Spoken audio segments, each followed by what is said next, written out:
Fine, ચલો તો શરૂ કરીએ. હવે આજથી આપણે ચેપ્ટર નંબર બદલી અને 5માંથી 6 ઉપર જઈએ છીએ. બરાબર છે. આની પહેલાના ચેપ્ટરની અંદર આપણે બાહ્યાકાર વિદ્યા વિશે વાત કરેલી હતી. જે સામાન્ય કોણ સર ગયા લેક્ચરમાં અમારે છૂટી ગયું હતું ને એટલે તમે રેકોર્ડિંગ લેક્ચર જોવાનું કીધું તો પણ આવ્યો નથી હજુ સુધી આવ્યો નથી? ઓકે, નો પ્રોબ્લેમ, હું કહી દઉં છું અપલોડ કરવાનું. ઓલરાઈટ. સો ગયા લેક્ચર સુધી, ગયા ચેપ્ટરમાં આપણે બાહ્યાકાર વિદ્યાની વાત કરેલી છે, એટલે કે મોર્ફોલોજીકલ કેરેક્ટર અંગ્રેજીમાં કહીએ. હવે આજથી આપણે ચેપ્ટર નંબર 6 ની અંદર જેની વાત કરવાની છે એ છે અંતઃસ્થ રચનાની, એટલે કે એનેટમિકલ કેરેક્ટર્સ. બરાબર છે. એટલે ધેર આર ટુ વર્ડ્સ, બે અત્યારે ટર્મિનોલોજીની મેં વાત કરી છે. એક ટર્મિનોલોજી ખાસ કરી અને હું રચનાની વાત કરું તો બે પ્રકારની રચના વિશે આપણે અભ્યાસ જનરલી કરવાનો હોય. બરાબર છે. એક છે બાહ્યાકાર રચના અને એક છે અંતઃસ્થ રચના. દાખલા તરીકે વનસ્પતિના સંદર્ભે જ વાત કરીએ તોની વાત છે. વનસ્પતિના સંદર્ભે બાહ્યાકાર લક્ષણો એના કયા? તો કે એના અંગોની વાત છે. જે બે પ્રકારના અંગોની તમે વાત કરી, એક વાનસ્પતિક અવયવો અને બીજા પ્રજનન અવયવો અથવા તો લિંગી અવયવો. વનસ્પતિક અવયવોમાં આપણે 3 મૂળભૂત સ્વરૂપો જોયા હતા: મૂળ, પ્રકાંડ અને પર્ણ. જ્યારે લિંગી અવયવોમાં આપણે વાત કરી હતી પુષ્પ, બીજ અને ફળની. તો આ બાહ્યાકાર લક્ષણો અથવા તો એના જે અંગો છે, હવે એ કોઈ પણ બાહ્યાકાર એની સંરચના હોય એ બહારથી કેવી દેખાય છે એના કરતાં હવે એની અંદરની બાજુ એની ગોઠવણી શું છે, જો એ સમજવું છે તો એને આપણે કહીએ છીએ અંતઃસ્થ સંરચના. તો અંદર શું છે એ સમજવા માટે પહેલા તો એનો આડછેદ લેવો પડે. 3 પ્રકારના આડછેદ સામાન્ય રીતે લેવાતા હોય છે. રાઈટ? એક આડો છેદ કહેવાય, એક ઊભો છેદ કહેવાય અને એક કહેવાય ટ્રાન્સવર્સ, એટલે કે ત્રાંસો છેદ. શું થાય એ તમને સમજાવવાનો પ્રયત્ન કરું. દાખલા તરીકે આ કોઈ પ્રકાંડનો ટુકડો છે, તમે એવું માની લ્યો. બરાબર છે. તો આ રીતે એનું આ 3D સ્વરૂપ આપણે બનાવ્યું. હવે છેદ હું આ રીતના લઉં અહીંયાથી, તો એને આડો છેદ કહેવાય. બરાબર છે. શું કહેવાય? આડો છેદ.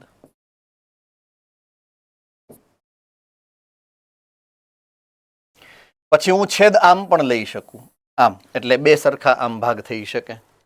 એને કહેવાય ઊભો છેદ. અને આમ ત્રાસો પણ છેદ આવી શકે, આમ પણ આવી શકે, આમ પણ આવી શકે. આને કહેવાય ત્રાસો છેદ.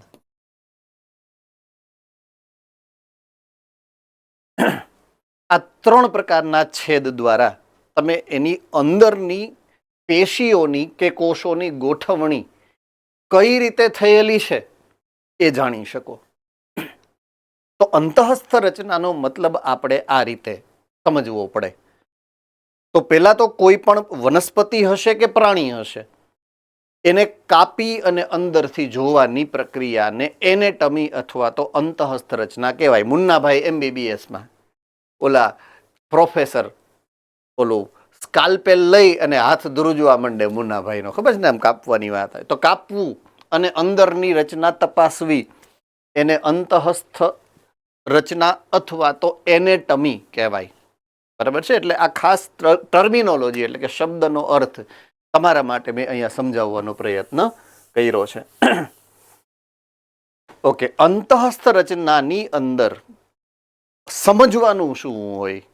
બરાબર છે. તો એના વિશેની વાત કરું તો એમાં તમારે કોષીય આયોજન સમજવાનું છે.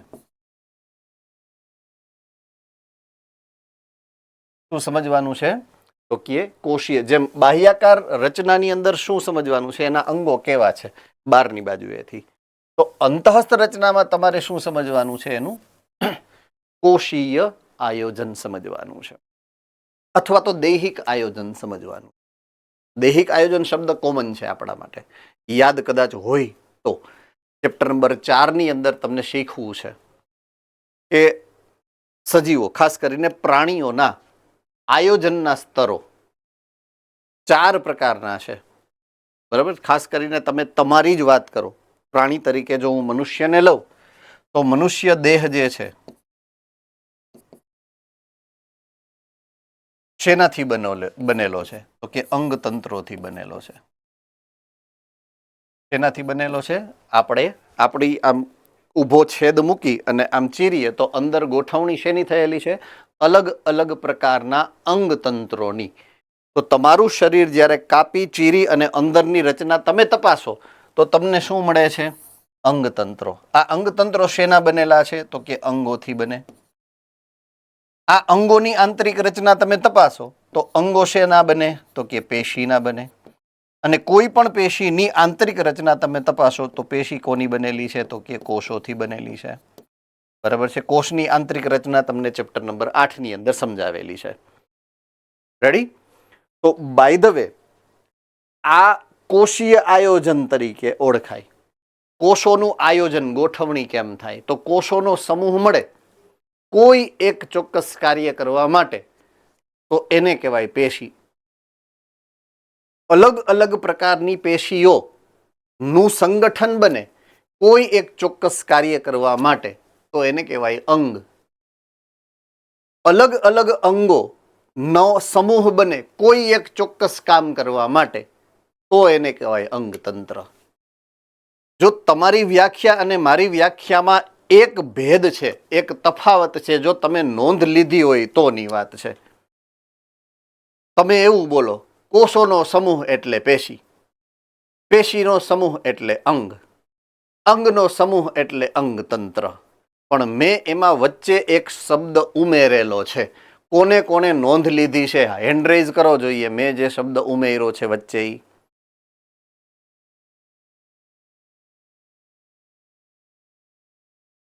એક જુનાગઢ સેન્ટરમાંથી હેન્ડ રેઝ છે, એક જામનગર સેન્ટરમાંથી છે, એક રાજકોટ ગુરુકુલમાંથી છે. બાકીનાઓને કોઈને ખબર જ નથી કે હું શું બોલું છું એવું લાગે છે મને. હે ને? કે હજી દિવાળી ચાલે છે? અચ્છા, દિવાળી ચાલે છે મોરબીમાં, તો એવું લાગે છે. ચાલો, ઓકે. જુનાગઢ સેન્ટર, શું તફાવત છે? મેં જે શબ્દ વધારાનો એક્સ્ટ્રા એડ કરીને આપ્યો છે એ. ચોક્કસ કાર્ય. Yes, yes. કોષોનો સમૂહ બને એ વાત સાચી છે, પણ જ્યારે કોઈ એક ચોક્કસ કાર્ય કરવા માટે બધા ભેગા થાય તો જ એને પેશી કહેવાય. મીન્સ કોઈ પેશીનું ચોક્કસ કાર્ય હોય છે. એવી ઘણી બધી પેશીઓ છે. બધી પેશીઓ મળે છે અંગ બનવા માટે, પણ એ અંગ ચોક્કસ એક જ કામ કરે. જઠર તો વલવવાનું જ કામ કરે, આંખ તો જોવાનું જ કામ કરે, નાક સૂંઘવાનું જ કામ કરે. કોઈ એક ચોક્કસ, બરાબર છે, અંગ છે, એમાં બધી પેશી છે. જો નાકમાં પણ બધી પેશી છે, આંખમાં પણ બધી પેશી છે, કાનમાં પણ બધી પેશી છે, બધાયનું કામ અલગ અલગ છે. તો એ ચોક્કસ કામ કરવા માટે એ પેશી નું ગોઠવણી એ અંગની અંદર થયેલી છે. એટલે એ શબ્દ બહુ જ મહત્વનો છે જ્યારે તમે નીટના સંદર્ભે વાંચો છો, તૈયારી કરો છો ત્યારે. એટલે મેં તમને એ પ્રમાણે વ્યાખ્યા આપેલી છે. તો અંગોનો સમૂહ બને કોઈ એક ચોક્કસ કાર્ય કરવા માટે. દાખલા તરીકે તમારી મુખ ગુહાથી શરૂ કરી અને પછી અહીંયા જડબાથી વાત કરો, જડબાથી વાત કરી કંઠનળીની વાત કરો, કંઠનળીની વાત કરો અન્નનળીની વાત કરો, અન્નનળી, આ બધા અલગ અલગ અંગો છે, પણ કામ તો એક જ કરશે ને, પાચનનું. રાઈટ? તો એક કામ માટે આ અંગોની સરસ મજાની શ્રેણીબદ્ધ ગોઠવણી કરેલી છે. તો કોઈ એક ચોક્કસ દેહધાર્મિક ક્રિયાઓ માટે અંગોની ગોઠવણી છે, તો એ અંગતંત્રો રચે છે. I hope I am very clear. Thums up. બરાબર છે? એટલે આ વ્યાખ્યાઓને તમારે આ રીતે આજથી રૂપાંતરિત, ફેરફાર કરી અને યાદ રાખવાની રહેશે.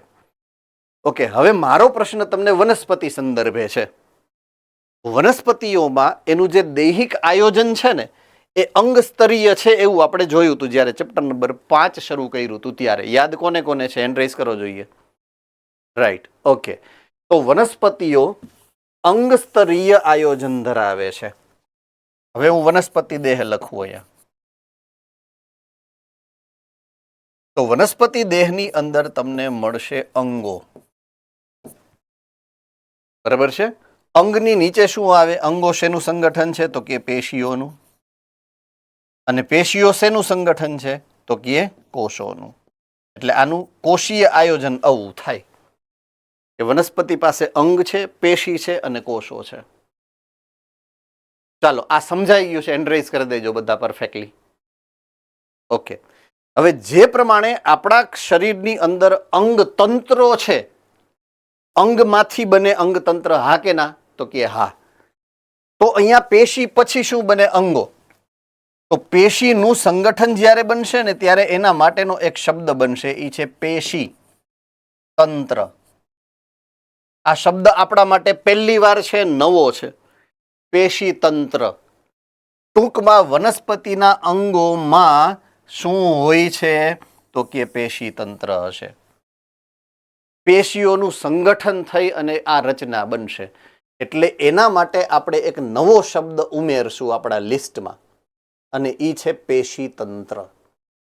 તો વનસ્પતિમાં આપણે સમજવાનું શું છે? જ્યારે હું વાત કરીશ અંતઃસ્થ રચનાની ત્યારે, તો એના કોષીય આયોજનમાં તમારે પહેલું સમજવાનું છે પેશી તંત્ર, બીજું સમજવાનું છે પેશી, અને ત્રીજું સમજવાનું હોય એના કોષો. આ 3 સંરચનાઓ સમજવાની છે અંતઃસ્થ રચનાની સાપેક્ષે. તો સૌથી બેઝ પાયામાં કોણ હોય? કોષ. કોષના સમૂહો બનશે પેશી, અને પેશીના સમૂહો બનશે પેશી તંત્ર. એટલે આ 3 આયોજનના સ્તરને આપણે સમજશું જ્યારે વાત કરીએ છીએ વનસ્પતિ, અને ખાસ કરીને સપુષ્પી વનસ્પતિમાં અંતઃસ્થ રચનાની. ઓકે, એક પોઈન્ટ ઓફ વ્યૂ હજી તમને વધારાનો હું શેર કરું અહીંયા. જૂના કોર્સમાં દ્વિતીય વૃદ્ધિ નામનો એક ટોપિક હતો, દ્વિતીય વૃદ્ધિ, જે કદાચ નવા કોર્સની અંદર નીકળી ગયો છે. બરાબર છે? જે પ્રમાણે મેં ઓલા કુળના અભ્યાસની વાત કરી હતી, શોર્ટકટમાં સમજાવી દીધું હતું, એ જ પ્રમાણે શોર્ટકટમાં તમને હું દ્વિતીય વૃદ્ધિ એટ ધી એન્ડ છેલ્લે સમજાવી દઈશ. પણ એ લગભગ તમારા કોર્સમાં તમારે યાદ રાખવું પડે એવો હિસ્સો નથી. બરાબર છે? એટલે દ્વિતીય વૃદ્ધિ નામનો જે ટોપિક છે એ હવે તમારા કોર્સમાંથી નીકળી ગયેલો છે. એટલે માત્ર અંતઃસ્થ રચના સુધીની જ વાત આપણે સમજવાની રહેશે. આ માત્ર તમારી જાણકારી માટે. તો હવે આપણે વનસ્પતિ દેહની અંદર કોષો એના કેવા છે, એની પેશીઓ ખાસ કરી અને પેશી તંત્રોની જે ગોઠવણી છે એની સંરચનાઓની સમજવાનો પ્રયત્નના ભાગ સ્વરૂપે હવે આપણે ધીમેથી આ ચેપ્ટરની અંદર એન્ટ્રી લઈએ. તો સપુષ્પી વનસ્પતિઓ એની અંતઃસ્થ રચના. તો હવે આમાં જોવાનું શું છે? તો વનસ્પતિ અને પ્રાણી બંને મોટા ભાગના સજીવોની બાહ્ય રચનામાં તેમની રચનાકીય સમાનતા અને ભિન્નતા તમે સરળતાથી જોઈ શકો. કોઈ 2 વનસ્પતિ કે કોઈ 2 અલગ અલગ પ્રકારના પ્રાણીઓ એને બાજુમાં રાખ્યા હોય, તો જો અલગ છે તો પણ તમને ખબર પડી જાય, ને જો સમાન છે તો પણ તમને ખબર પડી જાય. સમાનતા અને ભિન્નતા તમે નોંધી શકો, અવલોકન કરી શકો છો. તો હવે આપણે બાહ્યાકાર રીતે જેમ તમે એને નોખા પાડી શકો કે સમાનતા એની સરખાવી શકો, એ રીતે આંતરિક રચનાનો અભ્યાસ કરો તો આપણને ઘણી સમાનતાઓ જોવા મળી શકે, અથવા તો ભિન્નતા પણ જોવા મળી શકે. તો જેમ કોઈ પણ 2 પ્રકારના પ્રાણીઓ, કોઈ પણ 2 પ્રકારની વનસ્પતિઓ એકબીજાથી બાહ્યાકાર રીતે જેમ અલગ પડી શકે છે, એમ અંતઃસ્થ રચનાથી પણ એકબીજાથી અલગ પડી શકે છે. એટલે કે એની આંતરિક સંરચના પણ અલગ હોઈ શકે છે. તો એ શું કહેવા માંગે છે, અથવા તો એ અલગ શું હોઈ શકે છે, એની આપણે વાત સમજવાનો પ્રયત્ન કરીએ. તો સૌથી પહેલા અંતઃસ્થ રચના છે શું એનો પરિચય આપ્યો છે. બરાબર છે? તો આ પ્રકરણની અંદર ઉચ્ચ વનસ્પતિઓ એટલે કે સપુષ્પી વનસ્પતિઓ એની આંતરિક રચના અને વનસ્પતિઓના અંગજનન, અંગજનન એટલે અંગો બનવાની ક્રિયાવિધિ અલગ, અંગોની અંદરની સંરચના, એની ક્રિયાવિધિથી તમને અહીંયા આ ચેપ્ટરમાં માહિતગાર કરવાના છે, એટલે કે એની સમજૂતી આપવાની છે. વનસ્પતિઓની આંતરિક રચનાના અભ્યાસને શું કહેવાય? તો કે અંતઃસ્થ રચના શાસ્ત્ર. એનો મતલબ એવો છે કે અહીંયા તમારે વનસ્પતિની આંતરિક રચનાને સમજવાની છે. કયા કયા લેવલથી? તો મેં હમણાં જ તમને લેવલ સમજાવ્યું. સૌથી પહેલું તો કે અંગ છે એમાં પેશી તંત્રો છે, પછી પેશી છે અને પછી કોષ. તો આપણે વાત કરીએ અહીંયાથી એનો પાયાનો એકમ. તો કોઈ પણ સજીવનો પાયાનો એકમ, રચનાત્મક અને ક્રિયાત્મક એકમ કોણ છે? કોષ. બરાબર છે. તો વનસ્પતિના પાયાના એકમ તરીકે કોષો જ હોય છે, કારણ કે વનસ્પતિ પણ સજીવ છે. પેશીનું આયોજન, કોષો મળે છે, સંગઠિત થાય છે ચોક્કસ ક્રિયા કરવા માટે, એના માટે આપણે વાત કરીએ છીએ પેશીઓ. બરાબર છે.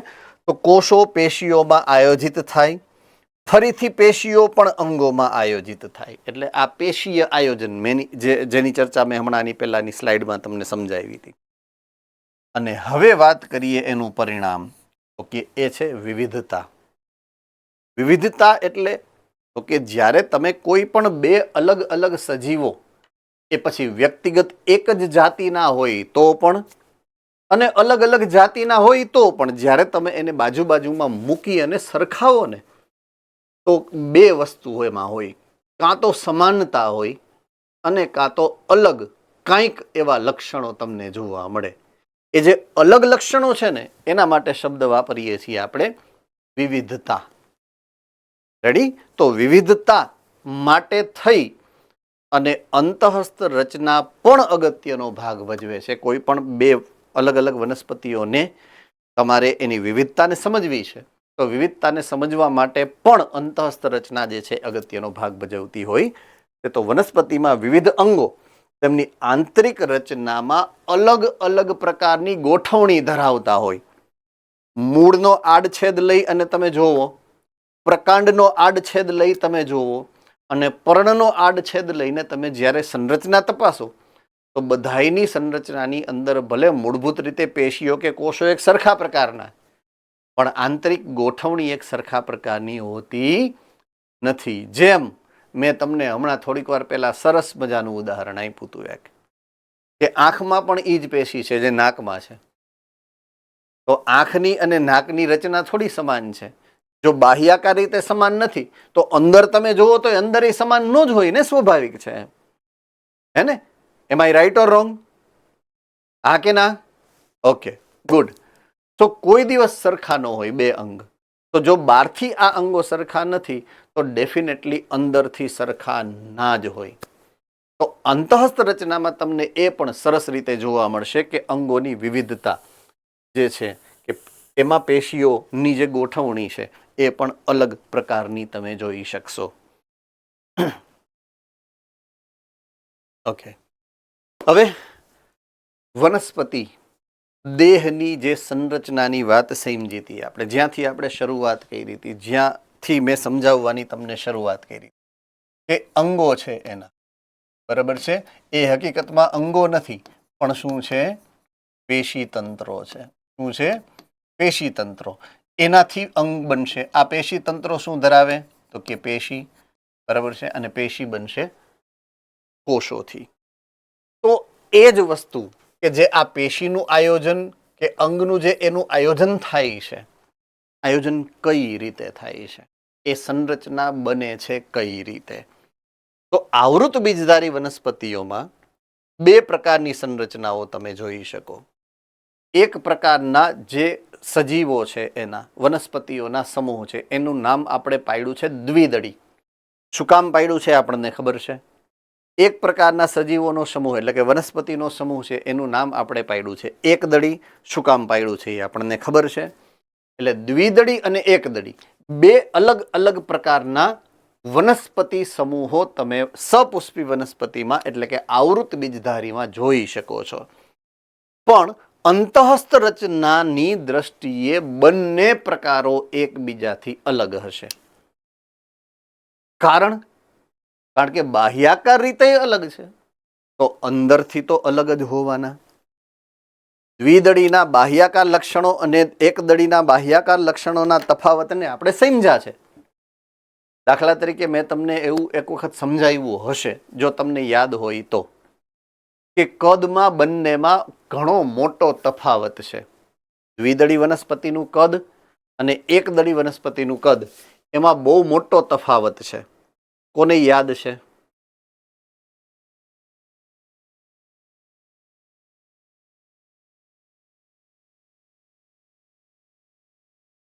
જામનગર?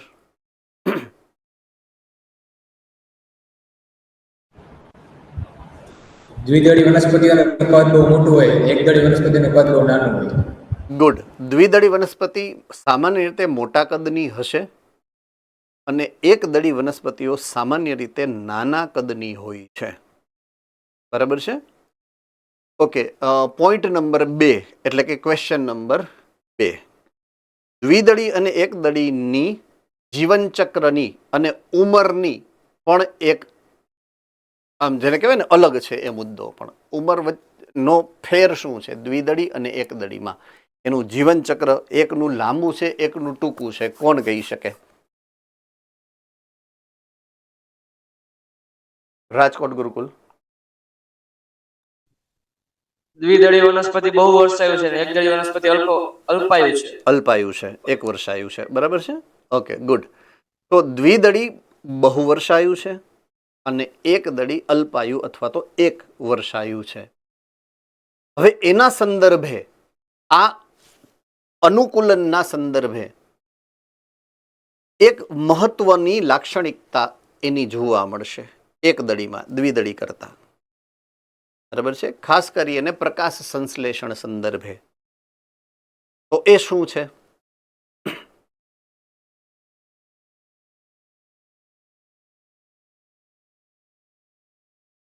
મોરબી સેન્ટર.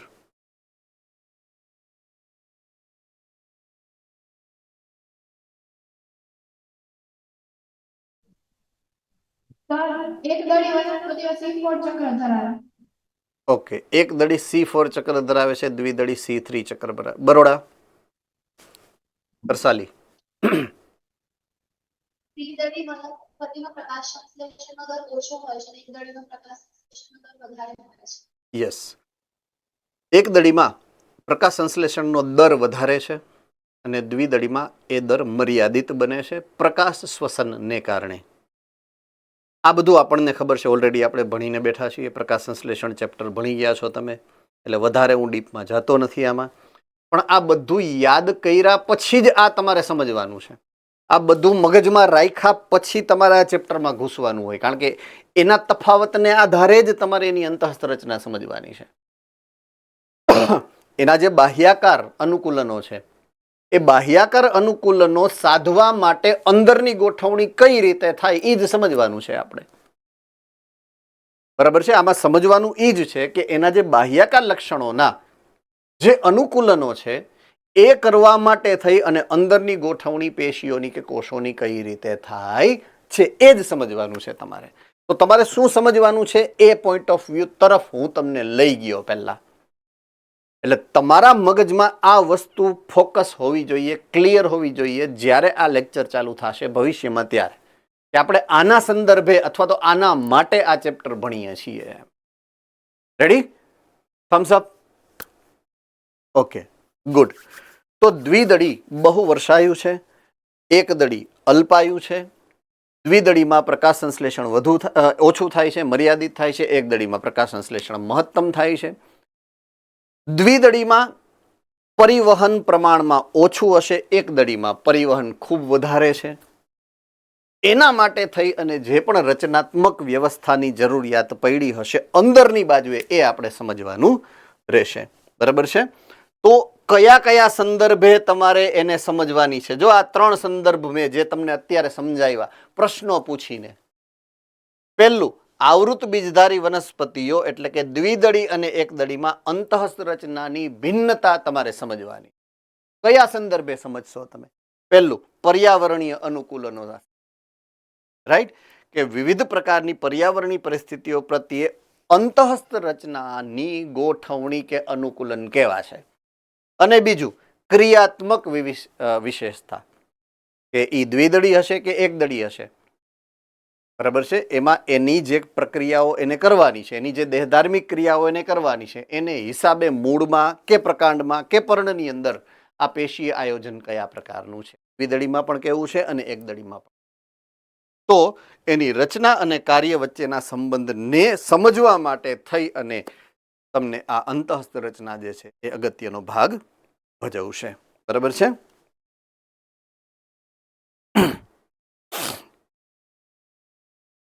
ઓકે, તો એક સ્ટેપ આપણે આગળ વધીએ આનાથી. આમાં કોઈને કઈ ડાઉટ છે? મેં જે સમજાવ્યો છે સંદર્ભ, જો પહેલા તમને તમારા ચેપ્ટરની અંદર ઘુસાડું છું હજી હું. રેડી? ઓકે, કઈ ડાઉટ હોય તો પૂછી શકો છો. નેક્સ્ટ પોઈન્ટ ઓફ વ્યૂમાં હવે હું જાઉં છું ખરેખર ચેપ્ટરની અંદર ઘૂસવામાં. આપણે સૌથી પહેલી વાત જેને સમજવાની છે એ છે વનસ્પતિ પેશીઓ. વનસ્પતિમાં પેશી કેટલી છે? બરાબર છે. વનસ્પતિ પેશી, પરિભાષા અને વર્ગીકરણ. પરિભાષાનો મતલબ છે વ્યાખ્યા. તો પહેલા તો પેશીની વ્યાખ્યા આપણે ઓલરેડી ત્યાંથી જ શરૂઆત કરી હતી. આજના લેક્ચરની શરૂઆત જ પેશીની વ્યાખ્યાથી મેં તમને સમજાવ્યું હતું. પહેલો જ પોઈન્ટ જે આપણે સમજ્યા, કોષોનો સમૂહ બને છે જે ચોક્કસ કાર્ય કરવા માટે બનેલો છે, ત્યારે એને આપણે પેશી કહીશું. બરાબર છે. તો પેશી સમાન ઉત્પત્તિ ધરાવતા અને સામાન્ય રીતે સમાન કાર્ય દર્શાવતા કોષોનો સમૂહ છે. આ ટેકનિકલ વ્યાખ્યા ટેક્સ્ટ બુકની.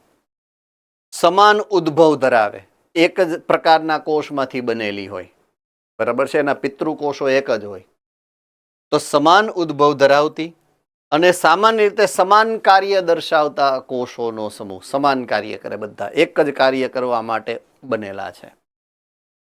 વનસ્પતિમાં વિવિધ પ્રકારની પેશીઓ છે જેના બે મૂળભૂત સ્વરૂપો છે. બરાબર છે. બે મુખ્ય જૂથ પડે છે. એક જૂથનું નામ છે વર્ધમાન અથવા તો વર્ધનશીલ પેશી અને બીજા સમૂહનું નામ છે સ્થાયી પેશી. સ્થાયી પેશી. બરાબર છે. ઓકે, હવે હું તમને અલગ રીતે એ સમજાવવાનો થોડોક પ્રયત્ન કરું છું. કે દાખલા તરીકે હું વાત કરું વનસ્પતિ પેશીની.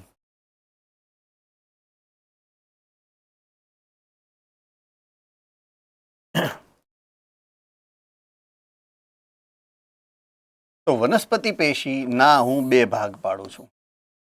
એક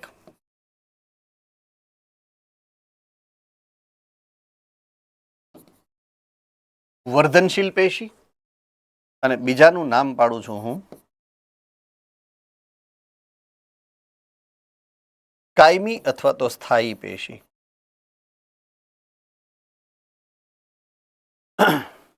હવે વર્ધમાન પેશીની લાક્ષણિકતા આપણે અગાઉ ક્યાંક સમજી છે. વર્ધમાન કોષો, વર્ધમાન પેશી વિશેની માહિતી મેં તમને આપેલી છે અગાઉ પણ એક વખત. તો કોને યાદ છે? વર્ધમાન પેશી ના કોષોની લાક્ષણિકતા.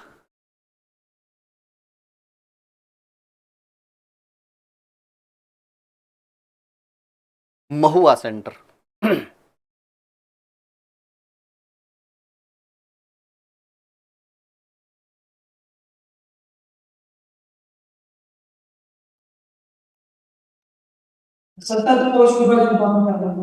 ગુડ. સતત કોષ વિભાજન પામતા હોય એવા કોષો.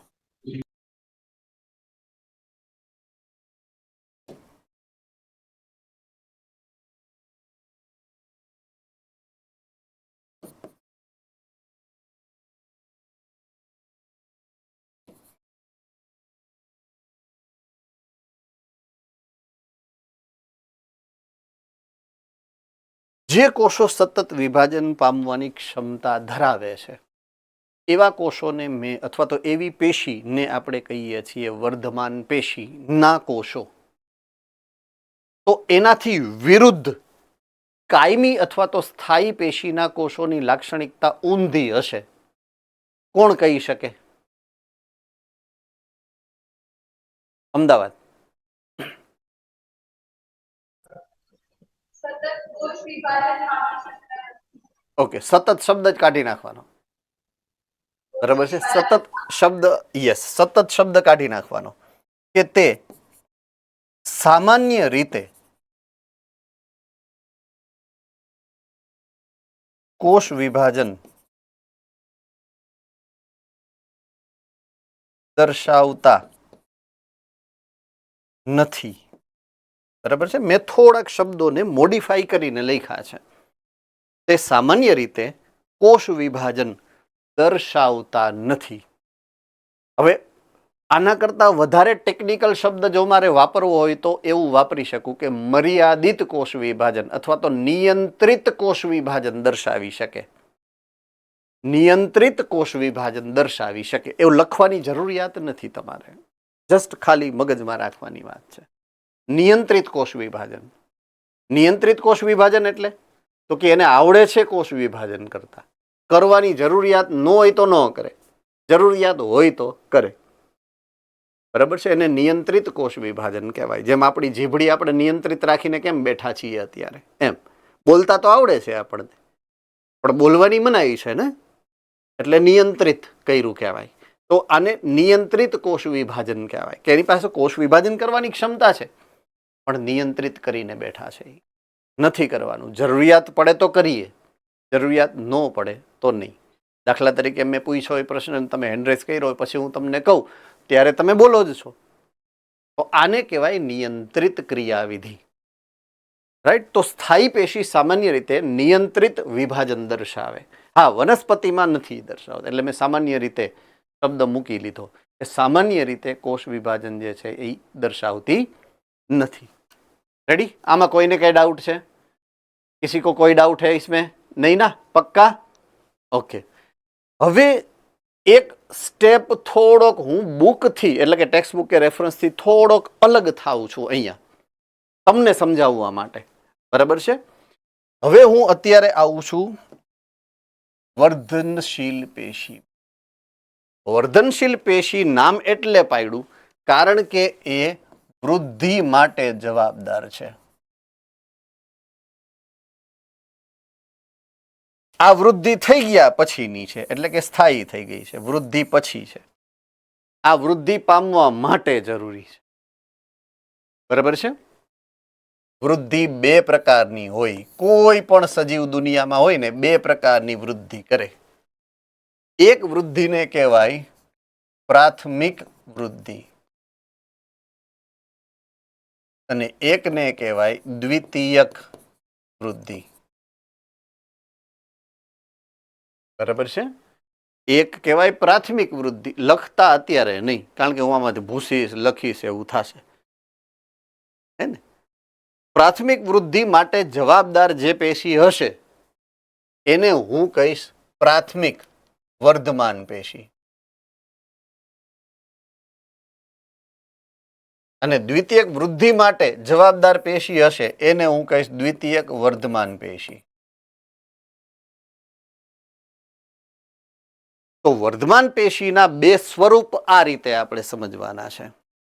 ઓકે, હવે મારા મગજમાં તમારા માટે પ્રશ્ન એક ઈ છે કે પ્રાથમિક વૃદ્ધિ કોને કહેવાય અને દ્વિતીયક વૃદ્ધિ કોને કહેવાય એ આપણને બધાને ખબર હોવી જોઈએ અત્યારથી લઈ અને જ્યાં સુધી બાયોલોજી ભણશું ત્યાં સુધી. બરાબર છે? ઓકે, હવે તમને ખબર છે કે નથી એ મને નથી ખબર. રાઈટ? તો પ્રાથમિક વૃદ્ધિ અને દ્વિતીયક વૃદ્ધિ વચ્ચેનો તફાવત તમને ખબર છે? હા કે ના? જેને ખબર છે એ હેન્ડ રેઇઝ કરે. ઓકે, નથી ખબર, નથી ખબર, નથી ખબર, નથી ખબર, નથી ખબર. જુનાગઢ સેન્ટરને ખબર છે, બાકીના સેન્ટરમાં ખબર નથી. ઓકે, નો પ્રોબ્લેમ, નો પ્રોબ્લેમ. ઓકે, કોઈ પણ સજીવ, પોઈન્ટ ટુ બી નોટેડ, યાદ રાખવાનું છે, યાદ રહી જશે એવું છે, લખવાની જરૂરિયાત નથી. મહેનત બહુ જાજી ન કરો, મગજને બળ પડાવો. બરાબર છે? તો કોઈ પણ સજીવનો જ્યારે જન્મ થાય, પ્રાણી હોય તો જ જન્મ થાય, વનસ્પતિનો જન્મ ન થાય, બીજાંકુરણ થાય. Correct or not? રાઈટ? તો વનસ્પતિ હોય અને બીજાંકુરણ, પ્રાણી હોય જન્મ થાય, તો કોઈ પણ સજીવના જીવન ચક્રની જ્યારે શરૂઆત થાય, સૌથી પહેલી અવસ્થા બાળ અવસ્થા આવે. બાળ અવસ્થા, બરાબર. પછી કિશોર અવસ્થા આવે અને પછી પુખ્ત અવસ્થા આવે, પછી વૃદ્ધ અવસ્થા આવે અને પછી અંતિમ અવસ્થા આવે, મૃત્યુ. આ જીવન ચક્ર બધાને ખબર છે ને? હા કે ના? ઓકે. બાળ વિવાહની છૂટ હોય કે ન હોય? ન હોય ને. બાળ વિવાહની છૂટ ન હોય, ખબર છે ને? બાલિકા વધુ નામની એક સિરિયલ આવતી, એ તો ભૂલી જાય.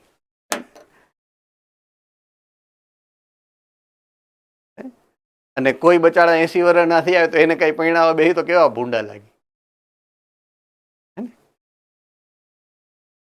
વરરાજા તરીકે કે વધુ તરીકે કોઈ સારું લાગે તો કોઈક જુવાન હોય વ્યવસ્થિત, પુખ્ત સજીવો, એને કદાચ તૈયાર બૈયાર કરી હાઈ ક્લાસ પાર્લરમાં હે ને, એને માંડવા નીચે લઈ આવ્યા હોય તો લાગે સારું, બરાબર, અને શોભે પણ ખરું. તો પુખ્ત અવસ્થા કેન્દ્રમાં રાખીએ આપણે, જે શોભે છે એ પુખ્ત અવસ્થા. એ અવસ્થા એવી છે કે જ્યારે કોઈ પણ સજીવ, વનસ્પતિ, પ્રાણી એ પ્રજનન કરવા માટે, લિંગી પ્રજનન કરવા માટે સક્ષમ બને, સક્ષમ, બરાબર છે, તો એ અવસ્થા પુખ્ત અવસ્થા છે. પુખ્ત અવસ્થા, પ્રજનન વય કહેવાય એને, પ્રજનન વય, પ્રજનન વય કહેવાય. તો જન્મથી લઈ અને પ્રજનન વય સુધી પહોંચે એ સમયગાળો, એ જે સમયગાળો છે ને, એને પ્રાથમિક વૃદ્ધિ કહેવાય. શું કહેવાય? પ્રાથમિક વૃદ્ધિ કહેવાય. પુખ્ત બન્યા પછી જો વૃદ્ધિ થાય તો એને દ્વિતીયક વૃદ્ધિ કહેવાય. બરાબર છે? પુખ્ત થયા પછી જો વૃદ્ધિ થાય તો એને દ્વિતીયક વૃદ્ધિ કહેવાય. પ્રાણીઓમાં ન થાય એટલે વિચારતા નહીં કે આપણામાં ક્યાં થતી હશે, હે ને? જો પછી ઠોહા મારવા એકબીજાને કે આ વિચારતી હતી, ઓલું વિચારતી હતી, ને દેખાય, મને તો સ્ક્રીન છે સામે અહીંયા, બરાબર ને? તમે શું કરો છો મને બધું દેખાય છે, કયા સેન્ટરમાં કેટલા છોકરાઓ બેઠા છે, કોણ કોને ઠોહો મારે છે, કોણ ચીટીઓ ભરે છે, અહીંયાથી દેખાય જ છે બધું. રાઈટ? તો આપણે વાત શું કરતા હતા? દ્વિતીયક વૃદ્ધિની. જરૂરી નથી કે બધાયમાં થાય. રેડી? તો વનસ્પતિઓમાં પણ, દ્વિદળી વનસ્પતિઓમાં દ્વિતીયક વૃદ્ધિ થાય, એક દળીમાં નથી થતી. હવે તમે જે ઓલા લક્ષણો યાદ કર્યા હતા, મેં કીધું આ લક્ષણોને કેન્દ્રમાં રાખી અને આપણે સમજવાનું હોય. એ લક્ષણોને પાછા એક વખત વાગોળો જોઈએ, યાદ કરો. અને મેં અત્યારે જે સમજાવ્યું એને સરખાવો જોઈએ એકબીજા, તમારે સરખાવવાનું છે, બરાબર છે? હું હવે એમ કહું છું કે દ્વિદળીમાં દ્વિતીયક વૃદ્ધિ થાય છે, એક દળીમાં દ્વિતીયક વૃદ્ધિ થતી નથી. રાઈટ? અને બહુ વર્ષાયુ અને એક વર્ષાયુ અથવા તો અલ્પ આયુ, આ બે ઘટનાક્રમને તમારે સરખાવવાના છે અને તમારે સમજવાનું છે અને મને જવાબ આપવાનો છે કે શું કામ દ્વિદળી વનસ્પતિમાં દ્વિતીયક વૃદ્ધિ થાય છે.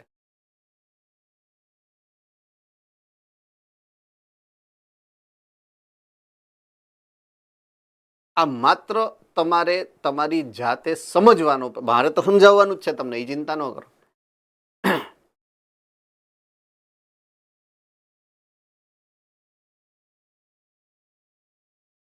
એ 3 સેન્ટર જ ભણતા હોય એવું લાગે મને તો.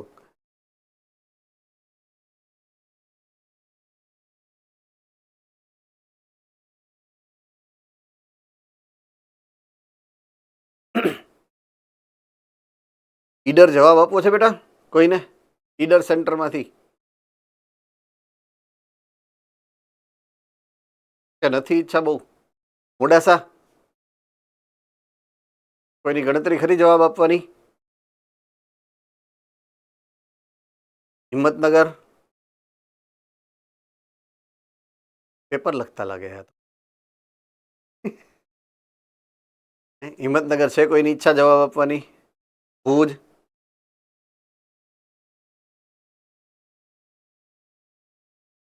ઓલા બચારા હાથ રાખી રાખીને થાય કામ, 4-5 જણા છે. આમ કઈ નામ રાખવું. ઓલું તમારે ઓપ્શન આવે ઓલું હેન્ડરેઝનું, એટલે એ કરી શકો કદાચ.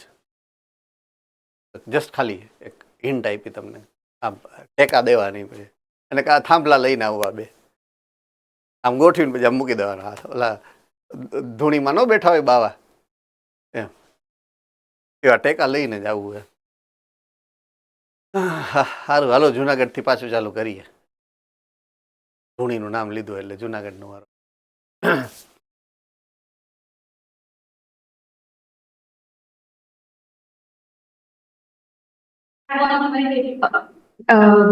વનસ્પતિ બહુવર્ષીય છે અને મોટા કદની છે એટલા માટે, અને જો જ્યારે પાનખર ઋતુ આવતી હોય ત્યારે એમાં પાંદડા ખરી જાય ને પછી પાછા આવે છે એટલા માટે અને પછી ડાળી કપાઈ જાય તો પછી પાછી ઉગે એટલા માટે.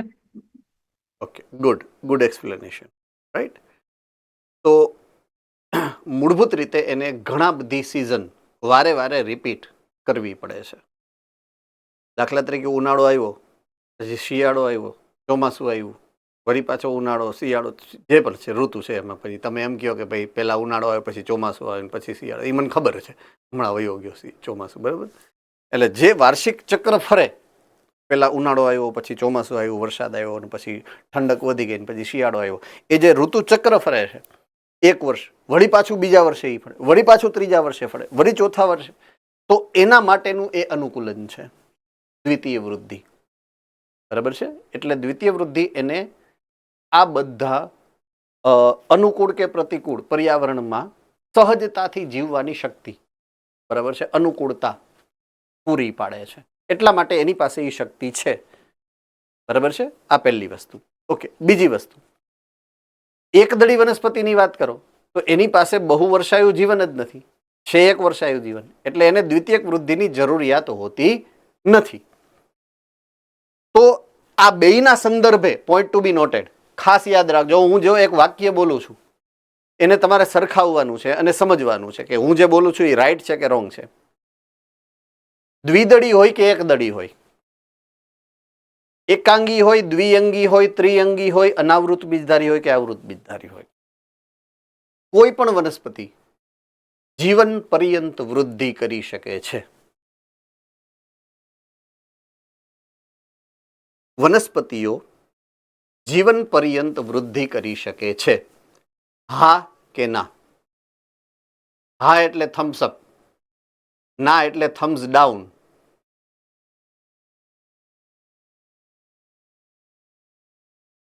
ઓકે, થમ્સ અપ વાળા પહેલા હેન્ડ રેઝ કરે, અપ વાળા, પછી ડાઉન વાળા આપની વાત કરશું આપણે. ઓકે, હવે ડાઉન વાળા. ઓકે, યસ, અમદાવાદ સેન્ટર અને જુનાગઢ સેન્ટર, આ બે સેન્ટરમાંથી કોઈ પણ એક સેન્ટર જે સૌથી પહેલા અનમ્યુટ થાય. જુનાગઢ રહેવા દો, અમદાવાદ સેન્ટર જ બોલો. યસ. સર, અમુક સમય પછી વનસ્પતિઓ સાવ સુકાઈ જાય કે એટલે પૂરી નહીં થઈ શકતી, એની વૃદ્ધિ અટકી જાય. પણ એ તો જીવન ચક્ર એનું પૂરું થઈ ગયું કહેવાય ને, એનું મૃત્યુ થઈ ગયું કહેવાય. તો એ કેસમાં તો એ લોજિક સાચું પડે છે કે જ્યાં સુધી જીવતી ત્યાં સુધી વૃદ્ધિ કરી, બરાબર છે, સુકાઈ ગઈ એટલે કે મૃત્યુ પામી, પછી તો કોઈ પણ સજીવ વૃદ્ધિ નથી કરી શકવાના.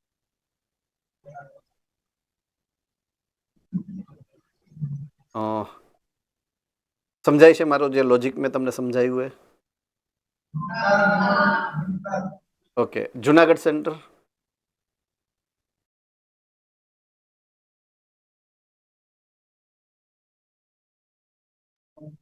સર, અમુક જેમ કે ગુલાબનો છોડ છે, અમુક સમય સુધી જ વૃદ્ધિ કરી શકે, પછી એની હાઈટ સીમિત થઈ જાય. ઓકે, તો અમુક જે વનસ્પતિઓ તમારી આસપાસના પર્યાવરણમાં જોવા મળે છે, ગુડ, ઓકે, મ્યુટ થઈ જશો. એ અમુક એ લાગુ ગમે એ વનસ્પતિ માટે લાગુ પડશે.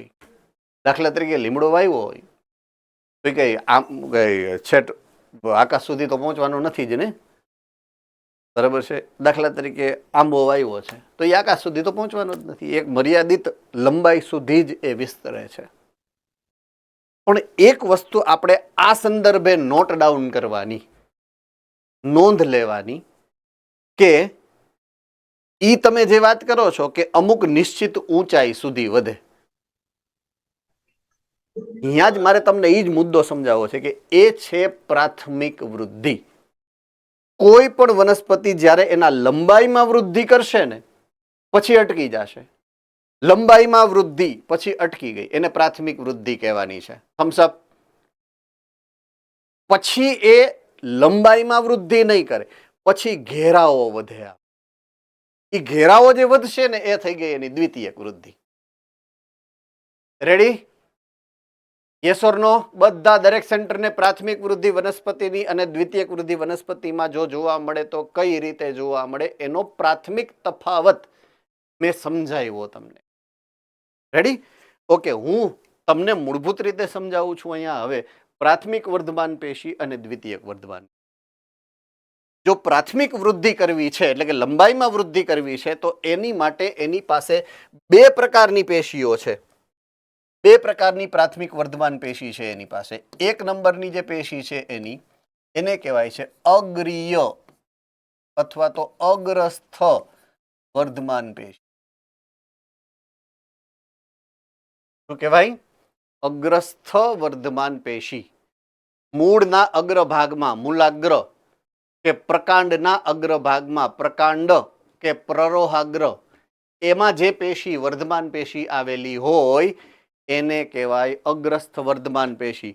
ઓલા ભ્રૂણની વાત કઈ રીતે યાદ છે તમને? ભ્રૂણની વાત, ભ્રૂણનો અગ્રભાગ ભ્રૂણાગ્ર અને ભ્રૂણનો પાછળનો છેડો ભ્રૂણ મૂળ, એ બંનેની અંદર જે વર્ધમાન પેશી હશે એ આ પ્રકારની હોય, અગ્રસ્થ વર્ધમાન પેશી કહેવાય એને.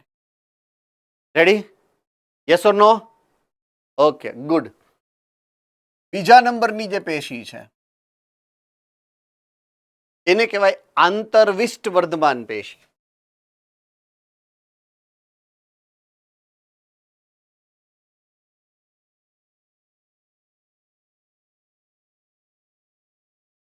શું કહેવાય છે? આંતરવિષ્ટ વર્ધમાન પેશી. મેં એક આકૃતિ તમને સમજાવી હતી આવી. એમાં અહીંયા આ 1, આ 2, આ 3, આ 4, આ 5 એવી ગાંઠ અને આંતરગાંઠના વિસ્તાર સમજાવ્યા હતા, યાદ છે?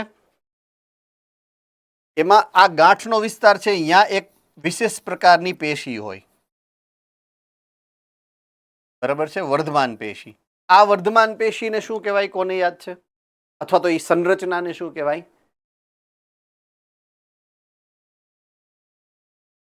ભુજ?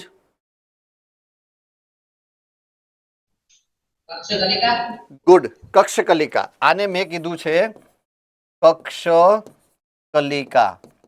આગળ હોય એને નામ આપ્યું હતું આપણે અગ્રકલિકા. ચાલો, બધાને યાદ આવી ગયું છે? થમ્સ અપ. બધાને યાદ આવી ગયું છે? ઓકે. અગ્રકલિકામાં જે હોય ને એ છે અગ્રસ્થ વર્ધમાન પેશી.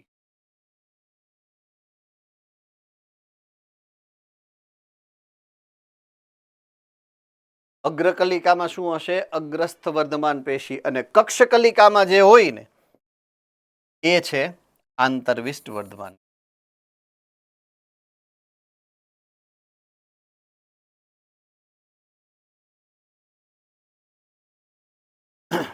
કક્ષકલિકામાં હોય એ છે આંતરવિષ્ટ વર્ધમાન પેશી. એટલે એની પ્રકાંડ હશે, એની શાખાઓ એટલે કે ડાળી હશે, ઉપશાખાઓ ડાળખીઓ હશે. એમાં એક ચોક્કસ અંતરે આ પેશી આવેલી હોય, વચ્ચે વચ્ચે, એટલે આંતરવિષ્ઠ, વચ્ચે વચ્ચે આવેલી પેશી. બરાબર છે? નામ પણ તમને સમજાવું, નામનો અર્થ પણ. આંતરવિષ્ઠ શું કામ કહેવાય? અંદર છે પણ હાવ અંદર નહીં, અમુક રેગ્યુલર અંતરે. તો આ એક છેડો, આ બીજા છેડા, બે છેડાની વચ્ચે અંદરની બાજુએ છેડે આ છેડે હોય તો અગ્રકલિકા, અંદર છે તો એ આંતરવિષ્ટ છે. આ એનું સામાન્ય અર્થઘટન છે. બરાબર છે. તો આંતરવિષ્ટ વર્ધમાન પેશી જે છે એ બીજા નંબરની વર્ધમાન પેશી જે સામાન્ય રીતે કક્ષકલિકાઓમાં હશે. હવે દ્વિતીયક વૃદ્ધિ જો એને કરવી છે તો મૂળભૂત રીતે આ બે જ પેશી એની અંદર હોય. આ ત્રીજી પેશી હોતી નથી બધામાં. હોય કેમાં? દ્વિદળીમાં. કેમાં હોય? દ્વિદળીમાં. આ બે તો હોય જ, પણ એને દ્વિતીયક વર્ધમાન પેશી બનાવવી પડે. હોય નહીં, બનાવવી પડે. તો એ જે બનાવશે ત્રીજી પેશી, ત્રીજી વર્ધમાન પેશી બનાવશે, હશે નહીં, બનાવશે. યાદ રાખજો આ શબ્દ, હું જે બોલું છું એનો અર્થ બહુ ડીપ છે. હોતી નથી આ પેશી, બને છે. અને એ કહેવાય પાર્શ્વીય વર્ધમાન પેશી. શું કહેવાય? પાર્શ્વીય જો પાર્શ્વીય શબ્દ વાપરો, શું કામ ખબર છે? મેં ઓલું શું કીધું હતું? પ્રાથમિક વૃદ્ધિ કેમાં? લંબાઈમાં વૃદ્ધિ કરે. અને દ્વિતીયક વૃદ્ધિ ઘેરાવો વધારે. ઘેરાવો એટલે પાર્શ્વીય, જમણી કે ડાબી બાજુ વધે એમ, આગળ કે પાછળની બાજુએ વધે. તો એને શું કહેવાય? પાર્શ્વી. પાર્શ્વીય સપાટીમાં વધારો થાય છે, આજુબાજુની વૃદ્ધિ છે, આમ આમ. બરાબર છે. એટલે એને પાર્શ્વીય વૃદ્ધિ માટેની વર્ધમાન પેશી એટલે કે પાર્શ્વીય વર્ધમાન પેશી કહેવાય. તો આ ત્રણ પ્રકારની વર્ધમાન પેશીઓ આવેલી છે. પહેલું છે અગ્રસ્થ વર્ધમાન પેશી, બીજું છે આંતરવિષ્ટ વર્ધમાન પેશી અને ત્રીજું છે પાર્શ્વીય વર્ધમાન પેશી. ત્રણેય એકદમ સરસ રીતે યાદ રહી ગઈ છે. હેન્ડ રેઝ, થમ્સ અપ કરી દો ફટાફટ. ચાલો, ગુડ. હવે હું સેકન્ડ ફેઝમાં જાઉં છું, કાયમી અથવા તો સ્થાયી પેશીમાં. રાઈટ? વર્ધમાન પેશીના કોષો સતત વિભાજન પામે છે, હા કે ના? હવે ઈ પેશી જ્યારે વિભાજન કરશે ત્યારે ઓલા મૂળના વિસ્તારો, મૂળના પ્રદેશો, પહેલો પ્રદેશ કયો હતો? વર્ધમાન પેશીનો વિસ્તાર. યાદ આવી ગયો? એ કોષો ઉમેરતો હતો. ક્યાં ઉમેરતો હતો? વિસ્તાર નંબર 2 માં. બરાબર છે. એ વિસ્તારનું નામ કોને યાદ છે? યસ, જામનગર, ફટાફટ. વિસ્તરણ પ્રદેશ. વિસ્તરણ પ્રદેશની અંદર બનતી ઘટનાનું નામ ફટાફટ. વિસ્તરણ પ્રદેશમાં બનતી ઘટના જુનાગઢ, ફટાફટ.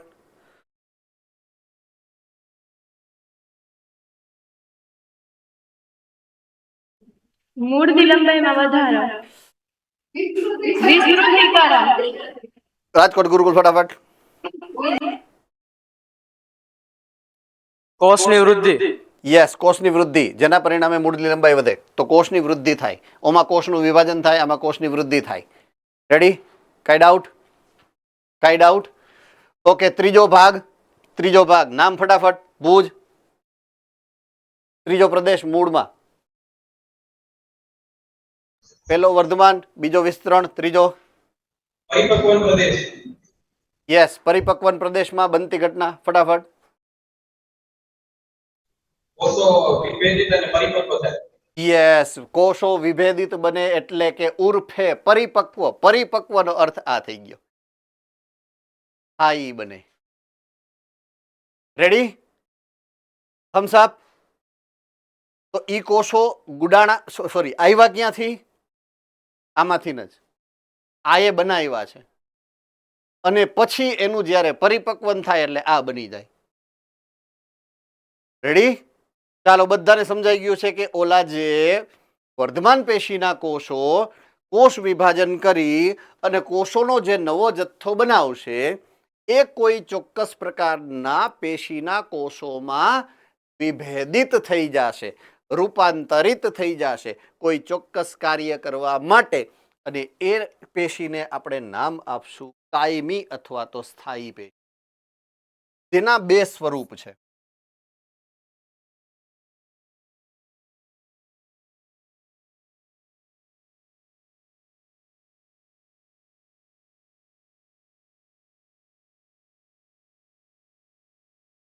એકનું નામ છે સરળ સ્થાયી પેશી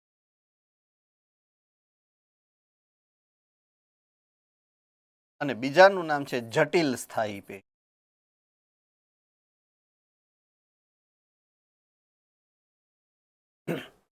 આઈ રિપીટ, એકનું નામ છે સરળ સ્થાયી પેશી, એકનું નામ છે જટિલ સ્થાયી પેશી. નામ પ્રમાણે થોડોક ગુણધર્મ છતો થાય એવું લાગે તમને, બરાબર છે? થોડોક બહુ જાજી ખબર હજી ન પડે તમને, નાના છો ને બાવ એટલે, બરાબર? પણ હવે તમને હું સમજાવી દઉં એનો અર્થ, બરાબર છે?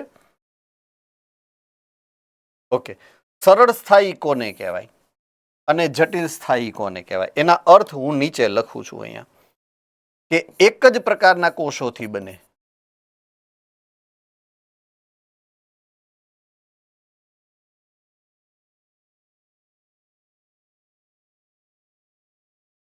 તો એને સરળ સ્થાયી કહેવાય. એક સરખા હશે, જેટલા કોષો હશે એ બધા એક જ પ્રકારના હશે, એક સરખા હશે. સમસપ? ઓકે, એકથી વધુ પ્રકારના કોષોથી બને જો,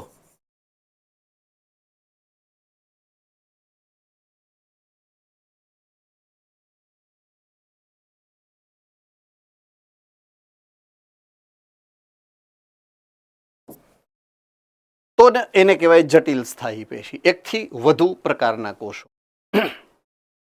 હવે તમે જે જાણો છો કદાચ થોડું એ આવશે. આના 3 પ્રકાર છે.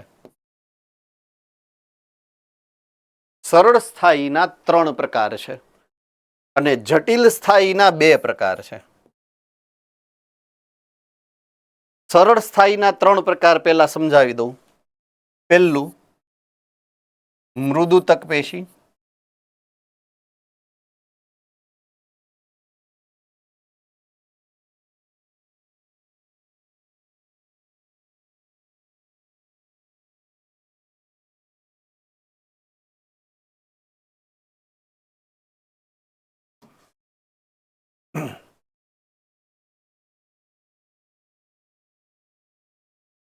બીજું છે સ્થૂલ કોણક,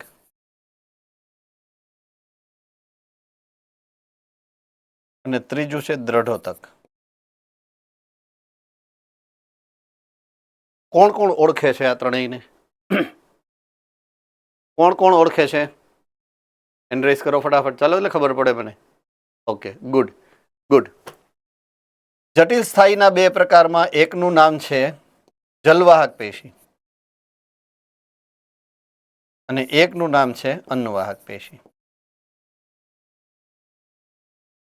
આને તો બધા ઓળખે છે, એટલે કઈ મારે હાથ ઉપર કરાવવાના નથી, બરાબર છે? લગભગ બધા આને ઓળખે છે. જલવાહક પેશી કોને કહેવાય, અન્નવાહક પેશી કોને કહેવાય, નામ જાણીતું છે આપણા માટે ઘણું બધું, રાઈટ? એટલે આ 5 પ્રકારની પેશીઓ વનસ્પતિમાં સામાન્ય રીતે જોવા મળતી હોય છે સ્થાયી પેશી તરીકે. મૃદુતક, સ્થૂલ કોણક અને દ્રઢોતક એક જ પ્રકારના કોષોથી બને. આમાં આ 3 પ્રકારના કોષો હોઈ શકે. જલવાહક, અન્નવાહકમાં મૃદુતક પણ હોય, સ્થૂલ કોણક કે દ્રઢોતક પણ હોય. એક જ પ્રકારના નહીં, એકથી વધુ પ્રકારના. એટલે મૂળભૂત કોષો તો 3 જ પ્રકારના હોય વનસ્પતિમાં. કાં મૃદુતક કોષોથી બને, કાં સ્થૂલ કોણક કોષોથી બને અને કાં દ્રઢોતક કોષોથી. ચોથા કોઈ કોષના પ્રકાર જો કોઈ હોય તો ઈ વર્ધમાન પેશીના. 4 જ પ્રકારના કોષો વનસ્પતિના દેહમાં જોવા મળે. કાં વર્ધમાન હશે, કાં મૃદુતક હશે, કાં સ્થૂલ કોણક હશે અને કાં તો દ્રઢોતક. સૌથી સરળમાં સરળ રચનાની દ્રષ્ટિએ આ, સૌથી જટિલમાં જટિલ સંરચનાની દ્રષ્ટિએ આ. એટલે પહેલું આ, બીજું આ, ત્રીજું આ અને ચોથું આ ક્રમ જટિલતાનો, બરાબર? સૌથી સરળ વર્ધમાન, એનાથી થોડુંક જટિલ મૃદુતક, એનાથી થોડુંક જટિલ સ્થૂલ કોણક અને સૌથી જટિલ દ્રઢોતક. વનસ્પતિમાં ચેપ્ટર નંબર 8 ની અંદર, ચેપ્ટર નંબર 8 કોષ રસ પટલ, અને એના પછી તમને શીખવવામાં એવો હશે ભૂલથી કોષ દિવાલ. કોઈને યાદ છે કોષ દિવાલ વિશે એમાં તમને શું માહિતી આપેલી હતી ચેપ્ટર નંબર 8માં? કોષ દિવાલના 3 પ્રકાર હોય એવું યાદ છે? વનસ્પતિઓમાં 3 પ્રકારની કોષ દિવાલ જોવા મળે એવું એમાં લખેલું હશે. અથવા તો કદાચ ટીચરે સમજાવેલું હોય તો. મોરબી.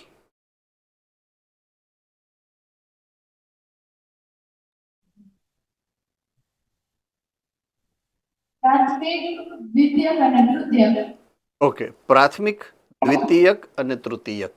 બરાબર છે. પ્રાથમિક, દ્વિતીયક અને તૃતીયક પ્રકારની કોષ દિવાલ. રાઈટ. ઓકે, બધાને યાદ આવ્યું કે કોઈને યાદ નથી આવ્યું? જેને જેને યાદ આવ્યું એ હેન્ડ રેઝ કરે. જેને યાદ આવ્યું એ હેન્ડ રેઝ કરે. હવે પ્રાથમિક પ્રકારની કોષ દિવાલ, દ્વિતીયક પ્રકારની કોષ દિવાલ અને તૃતીયક પ્રકારની કોષ દિવાલ, આવું યાદ આવ્યું હોય હેન્ડ રેઝ કરે. ઓકે. સુરત, પાલનપુર, તરસાલી, બરોડા, ઈડર, હિંમતનગર, સુરત એસ્પાયર. એટલે આવું ભણ્યા જ નથી. હું આવે આવી ગયું યાદ.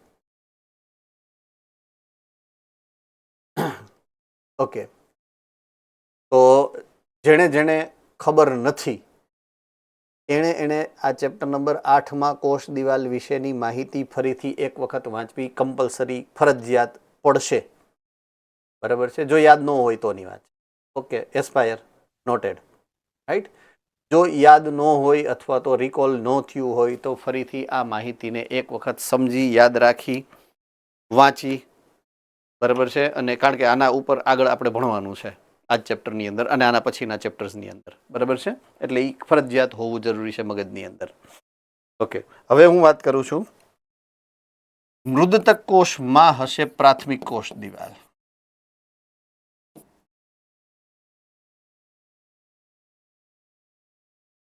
સ્થૂલ કોણકમાં હોય દ્વિતીયક કોષ દિવાલ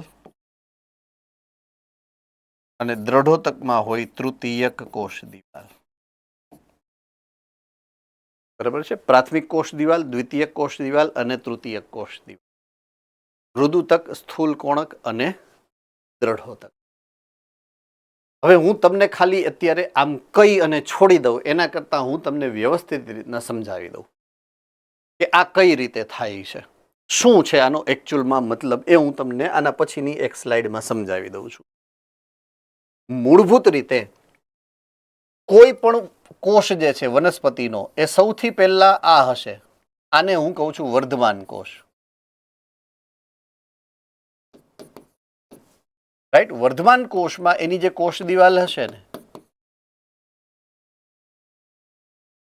એ હોય છે સેલ્યુલોઝની અને પ્રમાણમાં પાતળી હોય. આ એની લાક્ષણિકતા છે.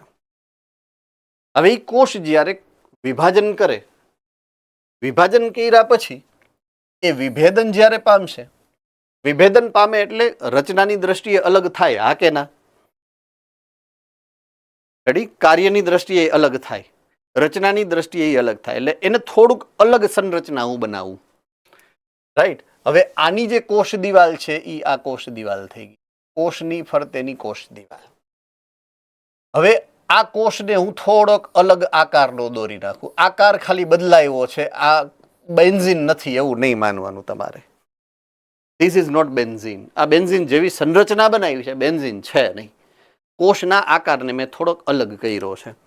હવે હું કોષ દિવાલના આકારને એની ઉપર કરું તો આ કોષ દિવાલ થઈ ગઈ. બરાબર છે. આ થઈ ગયું સેમ ટુ સેમ, લગભગ માત્ર આકાર જ બદલો છે, બાકી સેમ ટુ સેમ કોષ છે, સેમ ટુ સેમ સંરચના છે. બરાબર છે. આ છે મૃદુતક કોષ.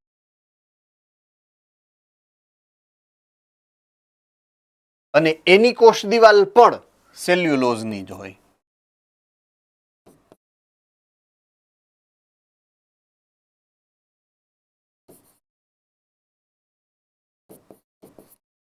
તો સેલ્યુલોઝની દિવાલ પહેલા હતી ઈ જ ને ઈ જ છે કે કંઈક નવી બની કહેવાય?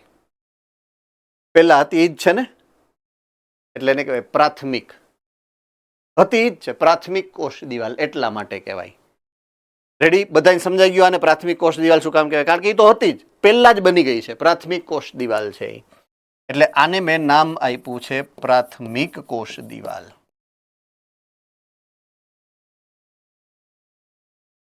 હવે આવું ક્યાં જોવા મળશે એ આપણે પછી જોશું. વનસ્પતિના કોઈ પણ સોફ્ટ પાર્ટ હોય ને, સોફ્ટ, મૃદુ, મૃદુ એટલે સોફ્ટ, યાદ આવી ગયું? મૃદુ કાયમાં આવ્યું હતું. તો જે ભાગ વનસ્પતિનો એકદમ નરમ હશે, પોચો હશે, કોઈ એક ઉદાહરણ આપો તો.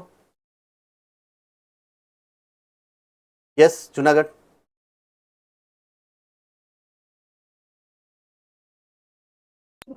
લીલું પર્ણ. યસ, લીલું પર્ણ છે, પુષ્પ છે, પુષ્પની પાંદડી છે, વગેરે. રાઈટ. તો એના એક્ઝામ્પલમાં આ મૃદુતક કોષ હોય.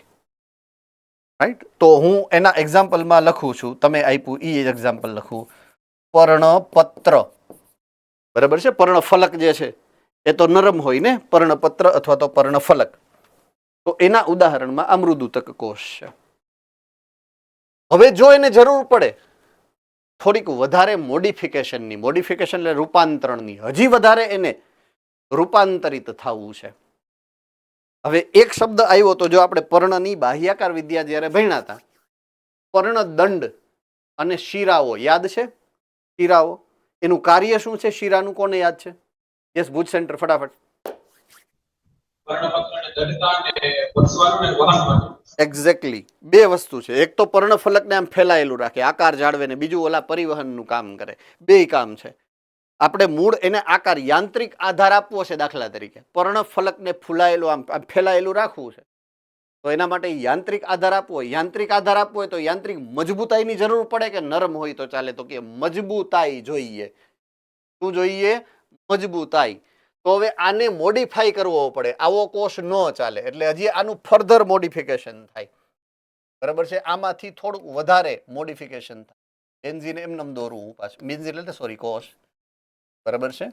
અને કોષની ફરતેની જે કોષ દિવાલ છે, મોડિફિકેશન એમાં આવે, કોષ દિવાલમાં. બરાબર છે. તો દિવાલની અંદર સાદી દિવાલ બનાવવું એના કરતા બીમ કોલમ મૂકી દે તો મજબૂતાઈ વધે છે. બીમ કોલમ મૂકો તો મજબૂતાઈ વધે. Thums up. Good. Beam column ગોઠવીએ ચાલો આપણે. જેટલા ખૂણા છે એ ખૂણામાં, આ ખૂણો છે, ખૂણામાં મેં એકદમ જાડું પાડું એક આવરણ બનાવી નાખ્યું.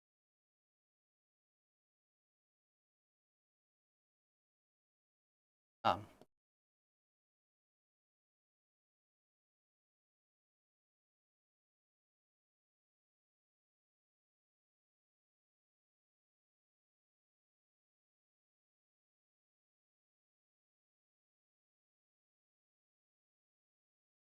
આને કહેવાય સ્થૂલન કર્યું. સ્થૂલન એટલે જમાવટ કરી, ઉયરું, સ્થૂલન કર્યું. ક્યાં કર્યું? ખૂણામાં. કોણ એટલે આ પેશીને કહેવાય અથવા તો આ કોષને કહેવાય સ્થૂલ કોણક. સ્થૂલ કોણક. શબ્દનો અર્થ સમજાઈ ગયો પ્રોપરલી? રેડી? ઓકે. તો અહીંયા જે કોષ દિવાલ બનશે, આ જે કોષ દિવાલ બીજી હતી, જો જૂની તો છે જ, આયરી પ્રાથમિક કોષ દિવાલ છે જ એની પાસે, એક વધારાની કોષ દિવાલ ઉમેરાણી. જુઓ જોઈ, હા કે ના? એ જે વધારાની ઉમેરાણી ને એ સેલ્યુલોઝની ના હોય, એ સેલ્યુલોઝની ના હોય, એ હેમી સેલ્યુલોઝ,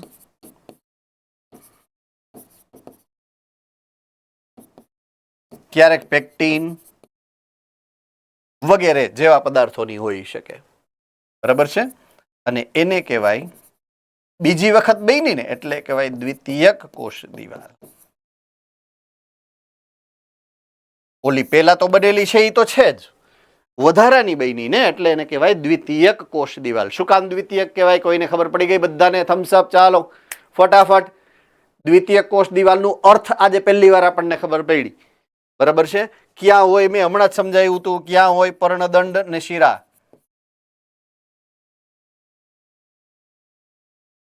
બીજી ઘણી જગ્યાએ હોઈ શકે, પણ તમને નોન યાદ રહી જાય એટલા માટે તમને યાદ રહે એ એક્ઝામ્પલ મેં આપ્યું. પર્ણનું જ એક્ઝામ્પલ. પર્ણપત્રમાં કોણ હોય? મૃદુતક કોષ. પર્ણદંડમાં કોણ હોય? સ્થૂલ કોણક. ડન છે? All right. હજી વધારે મજબૂતાઈની ક્યારેક જરૂર પડે, હજી વધારે મજબૂતાઈની ક્યારેક જરૂર પડે તો આ બેન્ઝીનની રિંગ બનાવ્યા પછી એનું જે કોષ દિવાલની સંરચના છે એમાં વધારો સુધારો કરીએ. પેલા સ્થૂલન ક્યાં કર્યું હતું? ખાલી ખૂણામાં. હવે આખાઈમાં કરી, હોહરું સ્થૂલન, આમ આખાઈમાં કરીએ. આપણે તો ફ્રી થાય છે ને, આખાઈમાં સ્થૂલન છે, આખાઈમાં સ્થૂલન, આખી દિવાલ સળંગ સ્થુલિત થઈ ગઈ. હવે જ્યારે આ થયું તું, અહીંયા કોઈ પણ પદાર્થની આપલે થઈ શકે.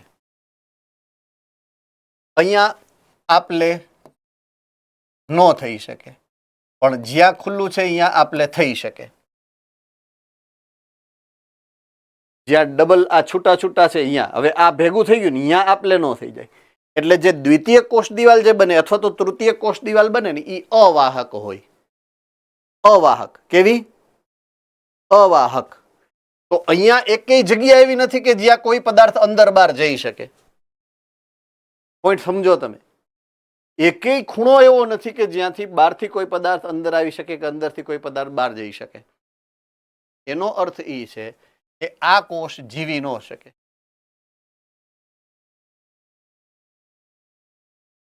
મૃત કોષ હોય. બીજું, આ પદાર્થ સખત હોય. સખત, દ્રઢ. ખબર પડી ગઈ? બરાબર છે. તો પેશીને કેવી કહેવાય? દ્રઢોતક.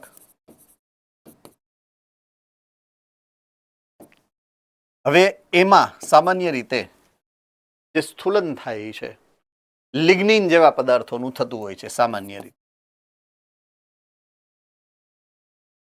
લિગ્નિન, સુબેરીન જેવા પદાર્થોનું સામાન્ય રીતે થતું હોય. અને આ થઈ ગઈ તૃતીયક કોષ દિવાલ.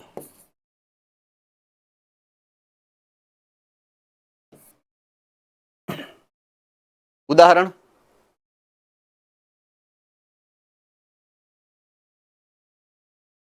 ઉદાહરણ જુનાગઢ.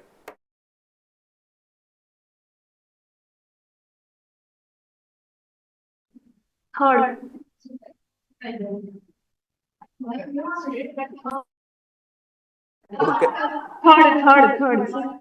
પ્રકાંડ સુકાઈ ગયેલું હોય. તો પ્રકાંડની છાલ શું કહેવાય એને? પ્રકાંડની છાલ.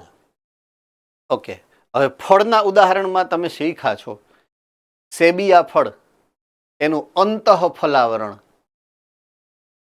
સેબિયા ફળના ઉદાહરણમાં તમે બે ઉદાહરણ સમજ્યા હતા, એક કેરી અને બીજું નાળિયેર.